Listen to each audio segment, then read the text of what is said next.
வையம்பட்டி அருகே உயிரிழந்த எருதுவின் உடலை கிராம மக்கள் தாரை தப்பட்டையுடன் நல்லடக்கம் செய்தனர்.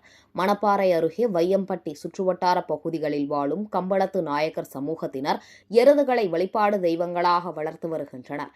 வயது முதிர்ந்து உயிரிழக்கும் எருதுகளுக்கு அவர்களின் குல மரபுப்படி சிறப்பு மரியாதை செய்து நல்லடக்கம் செய்வது வழக்கம்.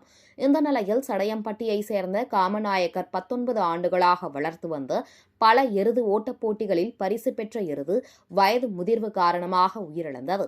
இதனை அடுத்து சமூக தலைவர்கள் தலைமையில் எருதுக்கு சந்தனம், மஞ்சள் பூசி, கம்பு, பால், தேங்காய், பழம் படைத்து மலர் மாலை அணிவித்து இறுதி மரியாதை செலுத்தப்பட்டது.